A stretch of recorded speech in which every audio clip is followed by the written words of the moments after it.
Okay, well then what's going on here today? I know you sent me that claim. What's the deal? Well, I'll open it up. I've done so. I'm just looking for ice and water shield in the valley and drip edge, and the city is telling me I have to do it. Yeah.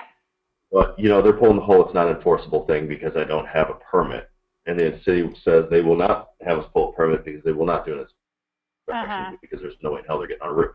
Right.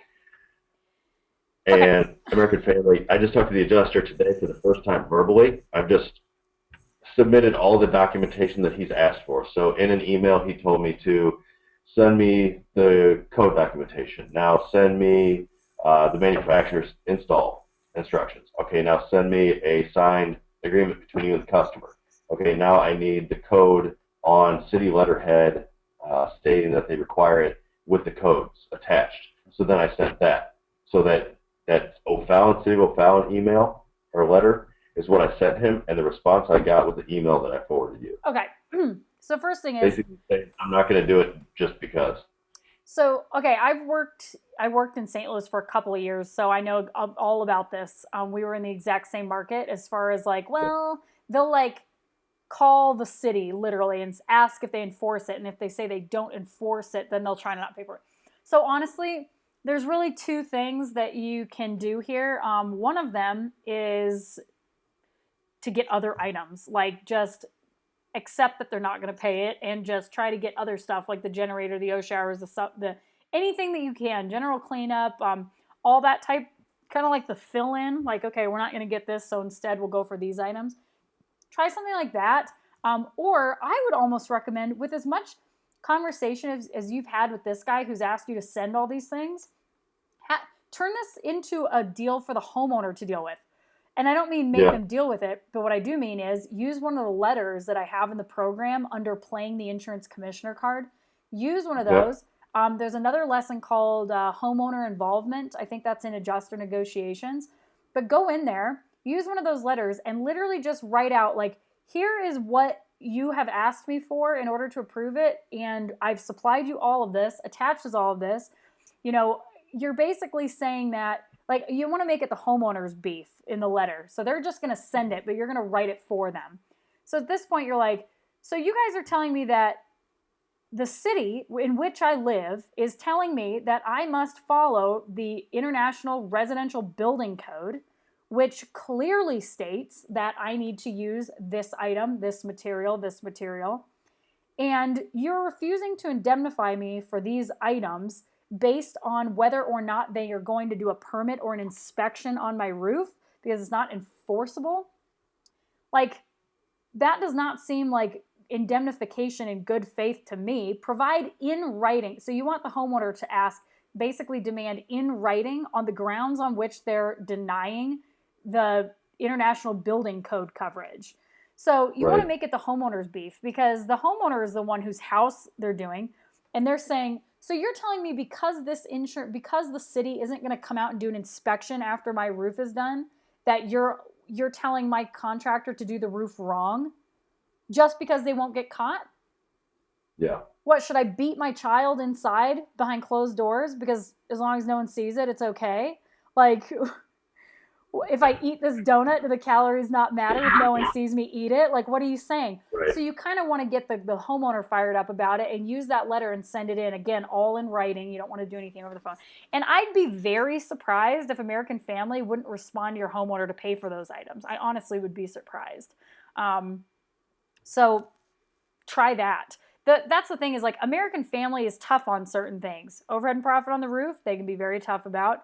I know all about the American Family claims where it's not enforced with ice and water shield and drip edge because I Right. worked in that market for a couple years. So that's honestly the approach that I would take. Other than that, you want to almost look at it like, do those things, and yes, hopefully you get them, but at the end of the day, it's like these two items, and it's just kind of one of those difficult fights to make with this particular company in this particular region. You know what I mean? So, Right.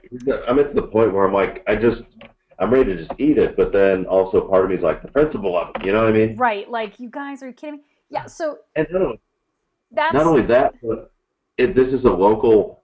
It's a local adjuster. Now the cat adjusters that are here from our West Oklahoma, Florida. County area, they're paying for it no problems. The cat teams have no problems paying for it, and the cat, at their corporate office, the cat level, they have no problem with it. It's the locals that we don't do it. Here's another thing to do then, Matt.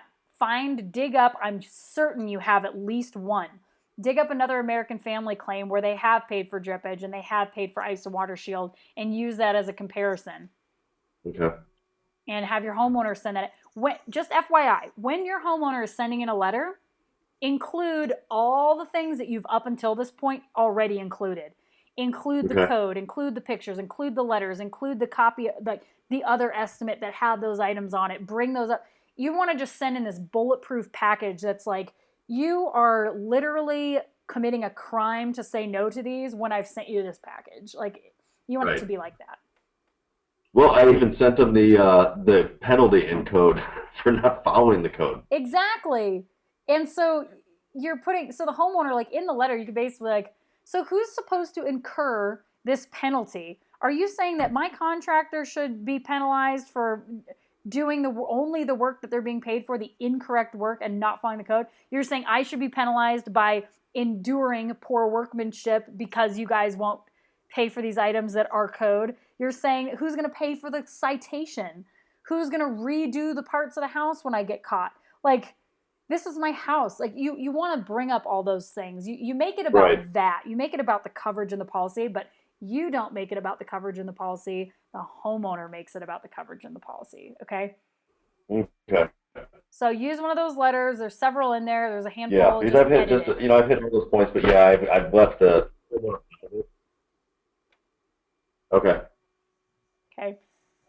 Sounds good. And then, this adjuster, I called him for the first time on the phone because I typically do everything through email, so they can't, he said, she said stuff. So I called him on the phone just to kind of talk to him and see if I can get him to explain it. So I seriously thought he was going to cry on the phone with him. And I said, hey, this is Matt with Olnea. I just want to give you a call. I said, on this Snopco, the customer, Robert Snopco. And he's like, I said, do you want a claim number? He goes, no, I know what it is. I wish you people would stop harassing me. You're said, harass? This is the first time I've spoke to you. Nobody's talked to you about this. I've sent you all the documentation that you needed. Yeah. He's like, you're the only ones that do this. Everybody else just, goes along with it and doesn't give any trouble. And I'm just tired of you people harassing me. Harassing.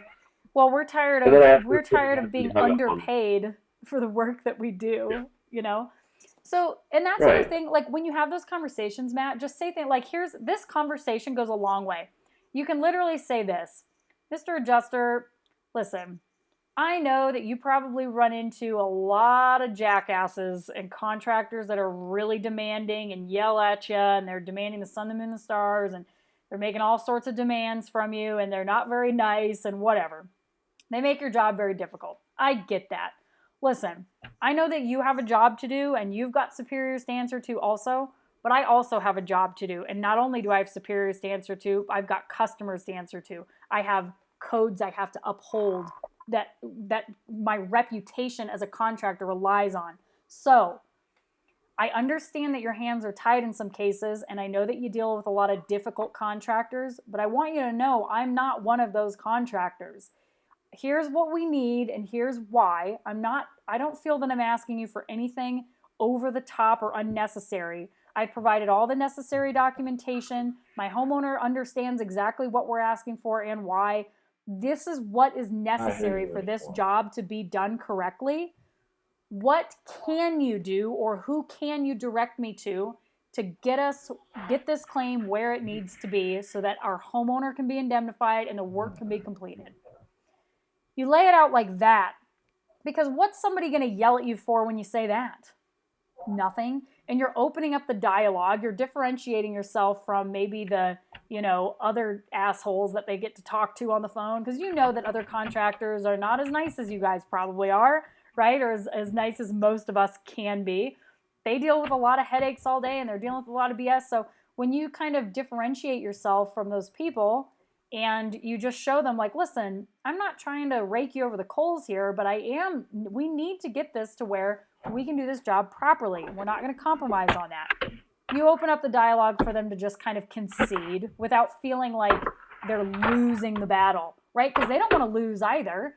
They don't want to feel like you win. So you take it away from being a back and forth battle or argument to just, here's the claim, here's where it needs to be, what can we do together to get it there?